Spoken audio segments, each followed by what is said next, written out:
What's going on, everybody? Cleepus Tech here, coming back at you with another video. In this video, we're going to be doing a quick comparison between the BLU Bold N2 and the BLU F91 5G. Now before we go any further, I do want to remind you to go ahead and hit that subscribe button, and if you want to learn more about either of these phones individually, I will be linking to several other videos about them in the description, as well as some information about pricing and availability because this is always changing. But with that being said, let's get into it. So with the BLU Bold N2, we're getting a 6.6-inch AMOLED display with a resolution of 1080p, a PPI of 390, and an aspect ratio of 19.5 by 9. With the BLU F91 5G, we're getting a 6.8-inch LCD display with a resolution of 1080p, a PPI of 396, and an aspect ratio of 20.5 by 9. So both of these phones do have really good displays, but each of them does have an advantage in a slightly different way. On one hand, with the BLU Bold N2, with an AMOLED display versus a regular LCD, the BLU Bold N2 has a much better display technology, and this is going to make the image look quite a bit better. First of all, the colors and brightness are a little bit better on this phone, and in addition to this, with better viewing angles, the BLU Bold N2 is going to be a lot easier to see in general than the BLU F91 5G. This is going to be especially useful if you're outside in the sun a lot, for example, or honestly really just anywhere. Having better brightness, colors, and viewing angles is really going to improve your experience if you're consuming a lot of content. On the other hand, with the BLU F91 5G, as you can see, this phone is clearly a bit larger, and this tends to be a good thing when you're consuming a lot of content as well. And in addition to this, with an aspect ratio of 20.5 by 9 versus 19.5 by 9, the BLU F91 5G has a taller and more narrow form factor, and this is going to give you a more immersive experience in landscape mode and a better scrolling experience. So if you're doing something like reading an article or using social media, you can fit more content on the screen with a taller and more narrow form factor without having to scroll as much. But at the end of the day, if you want a phone with a really good display, you're not going to go wrong with either of them. Now for storage, with the BLU Bold N2, we're getting 256 gigabytes of internal storage, but this phone does not have microSD card expansion, whereas with the BLU F91 5G, this phone does have microSD card expansion, but it's only getting 128 gigabytes of internal storage. Now honestly, even though the BLU Bold N2 doesn't have microSD card expansion, I do still feel like this phone does have an advantage here, because with 256 gigabytes of internal storage, this is honestly pretty hard to fill up unless you're really a power user, and if you have a bunch of apps and stuff like that, a microSD card probably isn't going to help that much anyway. But on the other hand, with the BLU F91 5G, 128 gigabytes is really not bad either, and for most people this is going to be perfectly fine. So in general, if you're not too concerned about storage and you're really more of an average user, you're not going to go wrong with either phone. But if you are more of a power user and you have a lot of apps and stuff like that, then I would say the BLU Bold N2 will have an advantage. Now for security features, both phones do have face unlock, and they both have fingerprint scanners as well. With the BLU F91 5G, it's right here on the power key, definitely a nice spot for it, and with the BLU Bold N2, it's right here in the display. But that being said, starting with the BLU Bold N2, let's go ahead and give these fingerprint scanners a try and see how well they work.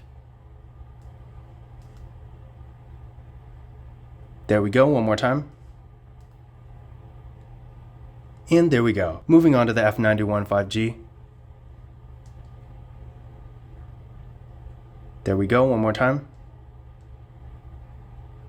And there we go. So as you can see, both fingerprint scanners were real fast and responsive. And again, remember, both phones also have face unlock as well. So if you want to use that instead, you always can. Now taking a look at the camera setups here, with the BLU Bold N2, we got this island here for the front facing camera, and this camera is 16 megapixels. Then on the back, we got a quad camera setup with a 64 megapixel main camera, a 5 megapixel ultra wide camera, a 2 megapixel macro camera, and a 2 megapixel depth sensing camera. With the BLU F91 5G, we got a classic hole punch design for the front facing camera, and this camera is 16 megapixels as well. Then on the back, we got another quad camera setup with a 48 megapixel main camera, a 5 megapixel ultra wide camera, a 2 megapixel depth sensing camera, and a 2 megapixel macro camera. For video, both of these phones have a max recording quality of 2K in the rear cameras and 1080p in the front. So as far as features go, these phones have pretty much everything, including ultra wide cameras and macro cameras. So if you're taking a lot of photos and you want a wider variety of features, you're really not going to go wrong with either of them. But that being said, as far as quality goes, I personally do like the photos taken with the BLU F91 5G a little bit better. The BLU Bold N2 is really not bad, but compared to the BLU F91 5G, the colors and details with the BLU Bold N2 are just a little bit dull, whereas the BLU F91 5G takes more realistic looking photos. So overall, I would say between the two, if you want the best photo quality, the BLU F91 5G will have a bit of an advantage. But that being said, the Bold N2 really doesn't take bad photos, so if you're really just a casual camera user, but you still want to get nice photos for Instagram or something like that, you're not going to go wrong with either of them. Now as far as performance goes, these phones actually have pretty much the exact same RAM and processor, with both phones having 8 gigabytes of RAM with the MediaTek Dimensity 810 processors. Now I ran Geekbench 5 benchmark tests on them, and the Bold N2 came back with with a single core score of 586 and a multi-core score of 1685, and the BLU F91 5G came back with a single core score of 576 and a multi-core score of 1692. So as you can see here, they are pretty close, and in my experience, you're really not going to see a significant performance difference between them. But that being said, compared to other phones in their price range, they are pretty good, and for more basic activities like web browsing, social media, streaming content like videos and music, and most of the basic mobile gaming, these phones are going to be perfectly fine, and you are going to get a pretty good experience overall. And of course, while neither of these phones are going to be anywhere near as fast as a flagship phone, for example, or even an upper mid-range phone like the Samsung Galaxy A53 5G for that matter, for at least most people, I do think these phones will be plenty fast enough for daily use. But that being said, what I recommend doing is running this test on your current phone and comparing your results to these, and that's going to give you a better idea of whether or not one of these phones will be a performance upgrade for you. But again, in general, I have used both of them a decent amount, and I personally haven't had any performance issues with either. Now for the battery, the BLU Bold N2 is getting a 4200 mAh battery that supports 30 watt fast charging, and the BLU F91 5G has a 5000 mAh battery that supports 18 watt fast charging. In addition to this, keep in mind the BLU F91 5G does support 10 watt wireless charging as well, whereas the BLU Bold N2 doesn't have wireless charging at all. So in general, despite the BLU Bold N2 definitely having an advantage in fast charging, I do think the BLU F91 5G overall does have better battery specs. First of all, the battery is significantly larger, while the BLU Bold N2 doesn't have a terrible battery per se. With a 5000 mAh battery, the BLU F91 5G is going to get significantly better battery life and longevity. In addition to this, seeing a phone like the BLU F91 5G that does support wireless charging is definitely a nice thing, and in this day and age, in phones in this price range, while not exactly unheard of, it's definitely not very common. But that being said, if you don't really care about wireless charging, then that's not really going to matter a whole lot anyway. But again, overall, if having a really good battery is a priority for you, while neither phone will be a bad choice, the BLU F91 5G is going to be a little bit better. Another thing to keep in mind is that with the BLU F91 5G, we are getting NFC, whereas the BLU Bold N2 does not have NFC. So if you like to make contactless mobile payments using tap and pay, because of this, the BLU F91 5G will have an advantage. But in conclusion, which of these phones is better? Now this is actually pretty close because each phone does have some advantages. On one hand, with the BLU Bold N2, although the BLU F91 5G is a little bit larger and has a slightly better aspect ratio, I feel like the BLU Bold N2 having an AMOLED display really just outweighs this, because although again, the BLU F91 5G does have size and dimensions on its side, the image on the BLU Bold N2 just looks so much better that if I were consuming a lot of content, I personally would rather have a better image than a larger display with a better form factor. Now of course, if you'd rather have a larger display and a better form factor, then the BLU F91 5G might actually be better here. But again, I feel like an AMOLED display, especially in a phone in this price range, really makes the BLU Bold N2 hard to beat here. Aside from the display, the BLU Bold N2 also has double the storage with 256GB versus 128, and although the BLU F91 5G does have microSD card expansion and the BLU Bold N2 doesn't, I honestly feel like this is outweighed by the sheer amount of storage the BLU Bold N2 has. Unless you have a 256GB microSD card, having 256GB of internal storage is really going to be hard to beat. And as far as the battery goes, while I do still think the BLU F91 5G has the better battery here, remember the BLU Bold N2 does support 30 watt fast charging, which is really good for a mid-range phone. But that being said, again, on the other hand, the BLU F91 5G does have a 5000 mAh battery that does support wireless charging as well, and with 18 watt fast charging, although it's not quite 30, it still is going to charge up pretty fast. The BLU F91 5G also does take better pictures in my opinion, and it does have NFC, so you can make contactless mobile payments with this phone, whereas you're not going to be able to do that with the Bold N2. So to sum it all up, if you want a larger display, better quality photos, a larger battery, wireless charging, and NFC, then the BLU F91 5G will be a better choice. But on the other hand, if you want a higher quality display, more storage, better fast charging, and honestly just a cooler and more unique design, in that case, the BLU Bold N2 will be a better choice for you. But at the end of the day, both of these phones are great entry-level 5G phones with really good performance for what they are, good batteries, good cameras, great displays, and a great amount of storage. And I do think that despite their differences, both of these devices do provide a good amount of value for the money.